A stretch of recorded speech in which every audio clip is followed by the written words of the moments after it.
are you talking about, you know? Is this up in the Angeles Vista Forest? Or, you know? So finally, when in 1988, Richard, when the redress came out, that inspired me to start FOIAing documents. Well, actually what happened was I applied for redress since I'm the only legal guy in the family, and we all got slammed. They says, sorry, you have no evidence of this, you have no evidence of that. So before I could appeal the matter, you have to FOIA the records. So I get the records and I start seeing these documents. Oh, this looks great. I'm going to start FOIAing everybody. And so after I got all the material and the facts laid out, just like when you put together a lawsuit, you have to sort it out in the right places, make the right citations. I supported everything I wrote in my book with background, where it came from, who said it. And I think that's why the Smithsonian decided to go ahead and accession it, because it was very thorough. And then when I got ordering all these documents and looking at all these facts about my family, you know, I took it personally, and it was great. The biggest bonanza of documents I ever got. I got a lot of stuff from the mixed marriage policy from the Maryland National Archives. That was cool, but I got some good stuff from the FBI. But the biggest bonanza was when Dad worked at McClellan Airfield. He was such a firebrand that he generated all this documentation. He wrote Roosevelt a 6-page letter, and Grace Tully stamped it and sent it to the Secretary of War. He wrote the military officers at the McClellan Airfield inquiring about his job, and they just responded. And when I got a call from the custodian of records from McClellan Airfield, he says, "Is this Kenji?" I says, "Yes." "You're not going to believe this. Your dad's file is full of all kind of stuff, and some of it is not even declassified." Whoa. Yeah, it was information from the Secretary of War on how to fire the Japanese, which I think is now probably available from the National Archives, I'm not really sure, and how they set up Dad's termination, claiming that he failed to pass probation. That was the setup. And they even drafted a letter of what to say to the Japanese to fire them. So I got all that stuff, and that was the cherry on top of the cake. Yeah. Did your dad live long enough to see the result of your hard work? No, unfortunately. What was the question? Did Dad live long enough to see the fruits of my efforts? Dad liked booze in the first place as a young man. And then when he got fired from his dream job and all this racial discrimination, he just went over the top, and he basically drank himself to death. But he always took over-the-counter medications, and he ate good, so he lived to be about 72 years old, and long enough to actually do a recording. Dad, like a lot of other Japanese ISSEIs and NISEIs, they didn't want to talk about the prison experience, right, Rose? I mean, they just zipped it. They didn't want to talk about it. So Dad rarely said anything. But I had a friend of mine living with me who was in the Navy with me, and he wanted to be a broadcaster. So he comes up to me one day and says, "Have you ever talked to your dad about what happened to him during World War II?" I says, "Why should I?" You know, as I didn't really know what was going on or what he did. Well, Larry interviewed him for about a half an hour, and I found those tapes later, and that also formed the basis of a lot of things. I quoted Dad directly in my book because that's exactly what he said about some of the things that happened to him. Yeah, it was great. No, my grandfather or my dad, they didn't know. In fact, the only one that was left was Uncle Takeo, and Takeo lived to be 91 years old, and he's in the book. And he gave me a lot of data, although he was pretty quiet too, and I didn't bother him too much because he didn't like remembering that stuff. He was in the 442nd Battalion, and he was really hooping it up in there. And he came back pretty abnormal. He probably had, what do they call that condition? PTSD. Yeah, in a big way. He came home, and every time a car would pull up, he'd think it was the police coming to get him. He'd break out a shotgun. He was all messed up. He would go to his younger brother, little Takashi's door, and Takashi would see the door handle slowly turning. He said, oh my God. Takashi hung a rope up to the next level up and would go out and climb up the rope to get away from Uncle Takeo. But he finally got over it. But you know, after you're whacking all these people, Uncle Takeo was a sharpshooter and he was good. When they were in France, he says, marching with his troop, he says, there's a couple of guys over there behind that rock. I'm going to get them. And he did, and over the shoulder, Wild Bill Hickok shot. And shot two of them. Jesus. Yeah, and that's a true story. Takeo never told me, but Uncle Takashi told me because that was his brother and he confided in him and he wouldn't tell us that type of thing. Okay, question? Yes, Irene. Kingi, could you share that story about your relative who was in the numbers and the young police officer? Grandma. Well, my grandmother, I don't know if anybody puts any store in extrasensory perception, but in my life with Grandma, she proved that she had ESP. My brother cut his wrist open on a serrated edge of a tin can, and 5 minutes or less later, my uncle came over, ran his fist through the window of the front door, opened it up, and took Ricky to the hospital, or he would have died. And why did they do that?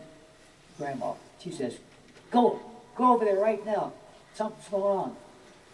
We were also on our way to Agua Caliente, the racetrack. Grandma loved the races because she used her ability to win horses. Yeah. And we hit a fog bank, and as soon as we hit that fog bank, Grandma screamed at Takeo to get off the highway, pull off to the side. And as soon as we did that, the car in front of us got nailed by a car in back of us. And I got out of the car. I was very young at the time, and all I could hear was crashes all over the highway. There was no freeway back then. It was going to San Diego from Los Angeles. And the next day, the banner headlines was 200 car pileup. But I think this is one of the most humorous stories. Grandma was pretty stubborn. So she used to send Grandpa down to Central Avenue. We were about 3 blocks from Central Avenue, where they had all the fancy jazz clubs and stuff back in the 40s. And she would send him down to play the bookies. And she won. And she won a bucket full of money. So she says, you go down and pick up our money. We need that money. Grandpa goes down, and the bookie, Pie Chopper was his name, he says, I can't pay, man. I don't have that kind of money. And Papa says, oh, Mama be mad. So he gives him, he says, here, man, here's your $200 back that you guys paid. Sorry, I can't handle it. So Pop takes the money back to Grandma, and she calls the police. She was blazing. She was mad. And all of a sudden, there's a knock on the door. It's a police officer. Now, again, I've mentioned many things that were a stroke of luck in my family. Now, listen to this. The police officer was young Tom Bradley. And Tom Bradley came in with this, he had a white Caucasian officer that was next to him. And the officer said, well, come on, man, let's just wrap them up and let's take them to jail. Let's go pick up Pie Chopper on Central Avenue. We'll send them both to jail. It's against the law to play the books for bookmaking. So Bradley looks up and he sees my mother. Now, my mother attended his wedding. He says, Tina, what are you doing here? I'm married to her son. Well, you know, I got to arrest your grandmother. And she says, can I talk to you? She says, you know, we've been exempted from the prison camps, but under the rules, we have to write a letter every month to the Western Defense Command, and we have to let them know if there's been any problems and there's been any arrests. If you arrest her, we'll probably have all of our exemptions suspended, and that probably would have happened. So he says, he talks to his friend, okay, Tom, it's your call, you know. You're kind of crazy, I wouldn't do it, but he let Grandma go. Lucky. I think I'll rename Grandfather Lucky, you know? Now, I have a theory. In Japan, when they were in Japan, the family took care of a legendary monk. Hoshimi Tenkai was his name. He was a very powerful monk who ran not one but two different temples. He ministered disputes of warring temples, and he would go up to the mountain every night where our family gravestones were, and he'd clean every speck of dust off of our gravestones. And he told the family, he says, you know, I can never help you financially or materially, but I can help you when I get to the other side. It's just a theory of mine, because every decision that Grandpa made, moving to a mixed neighborhood, for example, joining the Navy, working with these high-level officers, working for the movie stars, just everything he did was right. So, anyways, any questions? In front? Yes.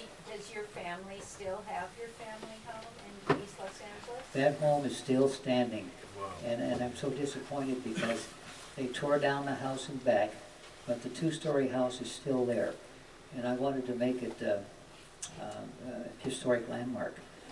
But too much of it was renovated inside. But I do have the option of making it a history site, and I'm still kind of working on that. Yeah. I had a question for you. Yes. Would you mind telling everyone the story of your grandpa's wallet, since it's sitting out on the table and everyone can take a look at it? Oh, yeah. Grandpa,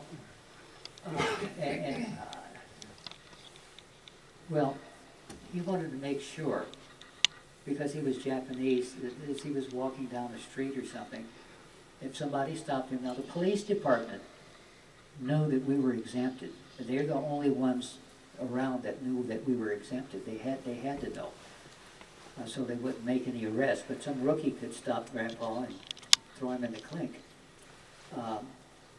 Grandpa's wallet contained, number one, his DeWitt's exemption card under the mixed marriage policy.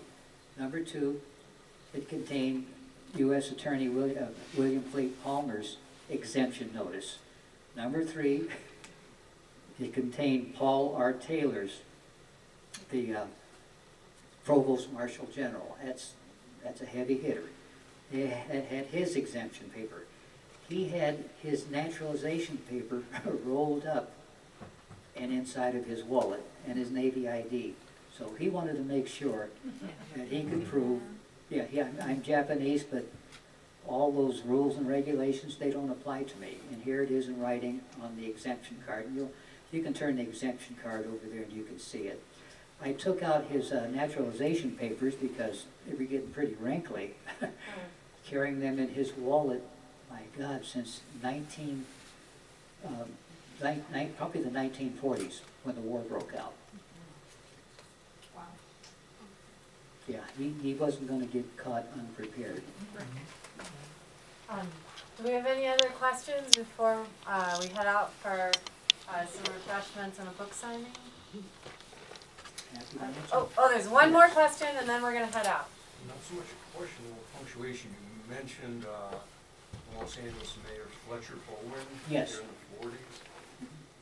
At the same time, Mickey Cohen, gangster, Los Angeles' version of Al Capone, Yeah. he and Fletcher Bowen were close business partners, compatriots. Fletcher Bowen was notoriously corrupt. That whole story, Gangster Squad, the LA Underworld, Mickey Cohen in the 40s Wow. and 50s, he only prospered because Fletcher Bowen turned a blind eye to the prostitution, the gambling, and all of it. It was notoriously That's corrupt. amazing. He was a big crook. Is this, I've really combed the internet for years looking for stuff like that. And what I found about Fletcher Bowen, in spite of the fact that he fired Grandpa and 12 other Japanese employees from DWP, was that he then turned kind of soft, and he welcomed them back to the West Coast. And it appeared that he became non-racist, but I'm not going to hold him to that. But that was amazing. I had no idea. I thought he was just, intolerance was his thing. Not Maybe on us. that issue, but he permitted, facilitating Mickey Cohen's. Those were some show bad program. actors. They are. Yeah. Wow. All right, folks, let's give a big round of applause. Thank you very much for attending. I'm truly honored, and I hope that I didn't bore you too much.